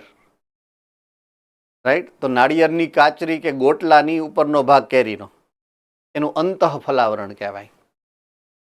તો એ સેબિયા ફળનું અંતઃફલાવરણ જે તમારી ટેક્સ્ટબુકનું ઉદાહરણ હોય તો તો એમાં કોણ હોય? દ્રઢોતક પેશી. તો ફલાવરણ, પછી બીજની ફરતે હોય બીજાવરણ વગેરેની અંદર જે સખત હશે, કાષ્ઠમય હશે, એ કોઈ પણ સંરચના, દાખલા તરીકે તમે કીધું કે કોઈ પણ પ્રકાંડની બહારની છાલ કાષ્ઠમય જે બને, તો એમાં દ્રઢોતક પેશી હોય. રેડી? તો આ રીતે મૂળભૂત રીતે વર્ધમાન પેશીના કોષમાં જ જેમ જેમ સુધારા થાય એ પ્રમાણે આવા 3 અલગ અલગ પ્રકારના કોષો બની શકે. કાં તો મૃદુતક બને, જરૂર પડે તો એમાંથી સ્થૂલ કોણક બને, અને જરૂર પડે તો એમાંથી જ દ્રઢોતક બને. આ આખી પ્રક્રિયાને વિભેદન કહેવાય. આ જે આ ફ્લો બનાવ્યો છે ને, એ વિભેદનનો ફ્લો છે. આ રીતે એનું વિભેદન થાય. તો અહીંયા વિભાજન અને અહીંયા વિભેદન, અહીંયા વિભાજન અને અહીંયા વિભેદન થાય. Ready? Thumbs up. Okay, good. So આ રીતે તમારે આ પ્રક્રિયાના ફ્લોને યાદ રાખો. જો આટલું ડિટેલની અંદર તમારી બુકની અંદર આપેલું ભલે નથી, મારે તમને સમજાવવું પડશે, કારણ કે તમારે મેડિકલમાં જવું છે. એટલે જેમ ફાવે એમ તમે ભણી લ્યો એવું નથી કરવાનું. પ્રોપરલી તમારે ભણવાનું છે, સરસ રીતે ભણવાનું છે, ટેકનિકલી તમારે ભણવાનું છે ને આ બધું તમારે યાદ પણ રાખવાનું છે. ખાલી અબડક બગડ હું કરી દઉં તમે કરીને સુઈ જાઓ એવું આપણે નથી કરવાનું. મેં તમને ભણાવ્યું છે, તમે ભણ્યા છો, મારે તમને યાદ રખાવવાનું છે ને તમારે યાદ રાખવાનું છે. રાઈટ. બોટનીમાં આપણે પૂરેપૂરા માર્ક્સ કવર કરવાના છે. ટૂંકો સબ્જેક્ટ છે બહુ જ. ભણાવવામાં લાંબો એટલા માટે પડે કે રુચિ ઓછી હોય ને આપણી. આ સમજવામાં રુચિ ઓછી હોય. પ્રાણીઓમાં તમારે મજા આવે સમજવાની, ડેડકો સમજવાની ઇઝી પડે તમને, પણ મૃદુ તકને દ્રઢો તકને સ્થૂલ કોણક ધરાર સમજવી પડે. એમાં તમારો ઇન્ટરેસ્ટ ન હોય, મારે ધરાર ઇન્ટરેસ્ટ કરાવવો પડે, એટલો ફરક. પણ આ એક જ વાર હોય, એકવાર તમને આવડી ગયું પછી પૂરું. આ રોકડિયા માર્ક્સનો ધંધો છે. સબ્જેક્ટ ટૂંકો છે બોટની ઝૂલોજી કરતા, બરાબર છે. એટલે એ ખાસ એક યાદ રાખશું આપણે.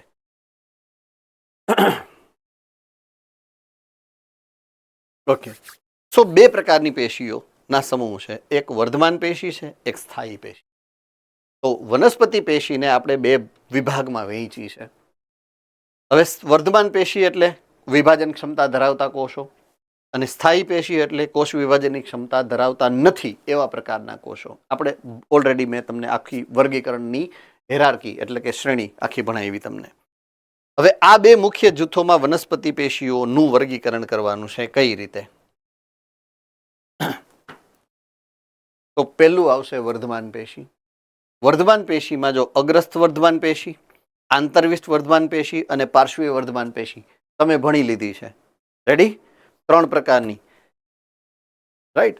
તો પહેલી બે પેશી હતી આ બે પેશી. એના માટે મેં જે શબ્દ વાપર્યો હતો એ કયો હતો? તો કે પ્રાથમિક વર્ધમાન પેશી.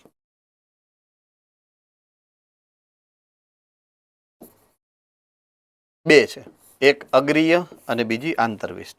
અને પાર્શ્વીય વર્ધમાન પેશી છે એ કઈ છે? દ્વિતીયક વર્ધમાન પેશી.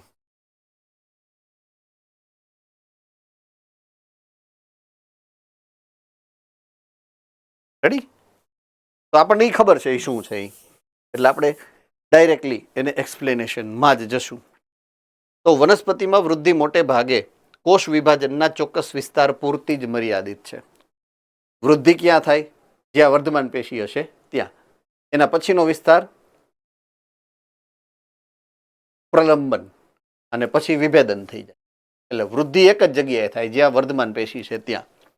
સક્રિય રીતે વિભાજન પામતા કોષોના સમૂહને વર્ધમાન પેશી કહેવાય. જે કોષ સતત વિભાજન પામે છે એ કોષનું શું નામ આપ્યું છે આપણે? વર્ધમાન પેશી. 3 પ્રકારની છે. અગ્રીય, મૂળ અને પ્રરોહના અગ્રભાગમાં રહે અને પ્રાથમિક પેશીઓનું નિર્માણ કરે. આંતરવિષ્ટ વર્ધમાન પેશી પરિપક્વ પેશીઓ એટલે કે સ્થાયી પેશીઓની વચ્ચે આવેલી છે, કક્ષકલિકાઓમાં. અને પાર્શ્વીય વર્ધમાન પેશી મૂળ પ્રકાંડના પરિપક્વ ભાગમાં અંદર નવી પેશી બનતી હોય. આવેલી છે એ પણ બને છે અને પછી આવેલી હોય નહીં. પહેલા જન્મ સમયે ના હોય, પછી બને. બરાબર છે? એટલે એ છે ત્રીજી પાર્શ્વીય વર્ધમાન પેશી. એટલે આ 3 પ્રકારની વર્ધમાન પેશીની વાત અહીંયા કરી છે, સમજાવેલી છે. ઓકે. સૌથી પહેલા અગ્રીય વર્ધમાન પેશીની વાત કરી છે. તો મૂળની અગ્રીય વર્ધમાન પેશીઓ મૂળના ટોચના ભાગે છે. પ્રરોહની અગ્ર વર્ધમાન પેશીઓ પ્રકાંડના અક્ષના મોટા ભાગના પ્રદેશમાં અમુક અંતરે રહેલી હોય છે. હવે બીજું આવશે, આ અગ્રકલિકાની વાત છે. બીજી પેશી આવશે કક્ષકલિકાની. તો પ્રરોહની અગ્રય વર્ધમાન પેશીના કેટલાક કોષો નીચે તરફ ગોઠવાય અને કક્ષકલિકા બનાવતા જાય. જો મેં તમને કઈ રીતે સમજાવ્યું હતું આમ, દાખલા તરીકે આ અહીંયાથી આ જે પેશી હોય ટોચમાં, આ ટોચમાં અગ્રકલિકા છે, જ્યાં હોય અગ્રસ્થ વર્ધમાન પેશી. શું હોય? અગ્રસ્થ વર્ધમાન પેશી. હવે આ જ્યારે વૃદ્ધિ પામે ત્યારે આ અગ્રસ્થ વર્ધમાન પેશી તો અહીંયા ની આરીએ, પણ એ અમુક કોષો અહીંયા મૂકતી જશે. આ જે કોષ મૂકીને ગયા એને આપણે નામ આપ્યું હતું કક્ષકલિકા. અને કક્ષકલિકાના વર્ધમાન પેશીના કોષ છે એને શું કહેવાય? આંતરવિષ્ટ વર્ધમાન પેશી કહેવાય. હવે શું કહેવાય? આંતરવિષ્ટ વર્ધમાન પેશી. રેડી? હવે એ આગળ જાય એટલે આંતરવિષ્ટ પેશીના 2 જૂથ બને, એટલે કે 2 ગાંઠ વિસ્તાર બને. જેમ જેમ આગળ વધતા જાય એમ ગાંઠ વધતી જાય. થમ્સ અપ. ઓકે.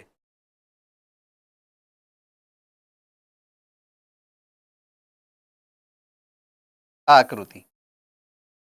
પ્રરોહ કોઈ પણ હશે, કોઈ પણ પ્રરોહ, એના પ્રરોહ અગ્રનો આ ભાગ છે, પ્રરોહાગ્ર. બરાબર છે? એટલે આ જે ટોચ છે, આ ટોચનો ભાગ,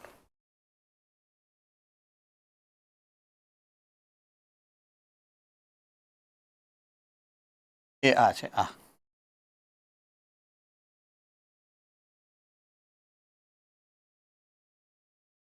આ જે છે વર્ધમાન પેશીનો ભાગ છે. એટલે આ જે છે અહીંયા આ છે. બરાબર છે? હવે એ જેમ જેમ આમ ઉપર આવતું જાય, હવે એની સુરક્ષા માટે એની આજુબાજુમાં 2 પાંદડા જેવી રચના બનાવી છે. આ એક, આ 2, એવી 2 પાંદડા જેવી રચના બનાવી છે. બરાબર છે? એના માટે શબ્દ જે વાપરો છે આના માટે એ છે પ્રાંકુર. શું કહેવાય? પ્રાંકુર. આ છે અગ્રીય વર્ધમાન પેશી અથવા તો પ્રરોહ આગ્ર, અને એની ફરતે 2 સુરક્ષાત્મક આવરણ છે, પ્રાંકુર. હવે જેમ જેમ અહીંયા આગળ જશે ઉપર, એમ પોતાના જ નાના નાના સમૂહો અહીંયા મૂકતા જાય આમ. બરાબર છે? નાના 2 સમૂહો મૂક્યા જો એને. હવે એનો મતલબ એ છે કે અહીંયા અને અહીંયા પણ હવે વર્ધમાન પેશી છે. આ વળી પાછું આગળ વધશે તો વળી પાછી 2 અહીંયા ગોઠવાશે, વળી આગળ વધશે તો 2 ઉપર ગોઠવાશે, સાઈડમાં 2 કક્ષ કલિકા બની. શું બન્યું? કક્ષ કલિકા બની. રેડી? યસ ઓર નો? તો આ રીતે અગ્રકલિકા અને કક્ષકલિકા બંનેનું નિર્માણ થાય. તો કક્ષકલિકા જે બને છે એ અગ્રકલિકામાંથી જ અમુક કોષો જે રહી ગયા હોય એમાંથી બને. તો પ્રરોહની અગ્રીય વર્ધમાન પેશીના અમુક કોષો નીચે તરફ ગોઠવાય, આના અમુક કોષો અહીંયા ગોઠવાઈ ગયા અને બની છે કક્ષકલિકા. બરાબર છે? આવી કલિકાઓ પર્ણની કક્ષમાં હાજર હોય, શાખા અથવા તો પુષ્પ ધારણ કરવાની ક્ષમતા ધરાવે.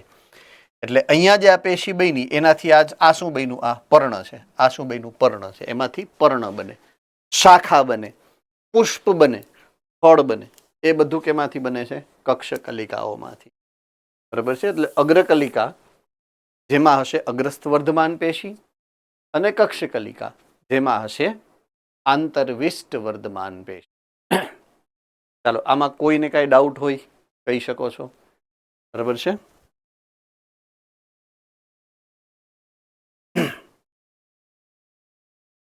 બીજું આંતરવિષ્ટ વર્ધમાન પેશી. આંતરવિષ્ટ વર્ધમાન પેશી, અગ્ર વર્ધમાન પેશી બંને પ્રાથમિક વર્ધમાન પેશીઓ છે. યાદ આવી ગયું? પ્રાથમિક વર્ધમાન પેશી શું કામ? કારણ કે એ પ્રાથમિક વૃદ્ધિ કરાવે છે. શું કરાવે છે? પ્રાથમિક વૃદ્ધિ માટે જવાબદાર છે. આંતરવિષ્ટ વર્ધમાન પેશી પર્ણના આધારના ભાગમાં અને ઘાસના પાંદડામાં જોવા મળે. બરાબર છે? પર્ણનો આધાર એટલે કક્ષકલિકા, ત્યાં જોવા મળે. પ્રાથમિક વૃદ્ધિ અગ્રીય અને આંતરવિષ્ટ વર્ધમાન પેશી દ્વારા થતી વૃદ્ધિ છે અને પ્રાથમિક વૃદ્ધિ કહેવાય. વિશેષતા: વનસ્પતિ જીવનની શરૂઆતમાં જે સક્રિય હોય, આંતરવિષ્ટ વર્ધમાન પેશી અને અગ્રીય વર્ધમાન પેશી બંને શરૂઆતમાં સક્રિય હોય અને પ્રાથમિક પેશીનું નિર્માણ કરે.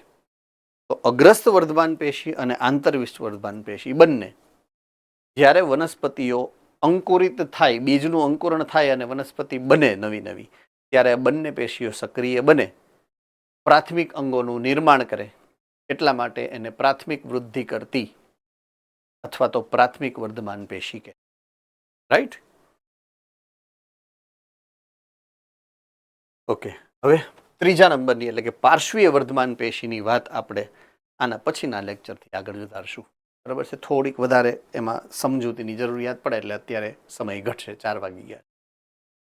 તો પાર્શ્વીય વર્ધમાન પેશીથી આપણે આગળ વધશું આના પછીના લેક્ચરમાં. I will see you on Thursday. ગુરુવારે મળશું. Enjoy your time. રાઈટ?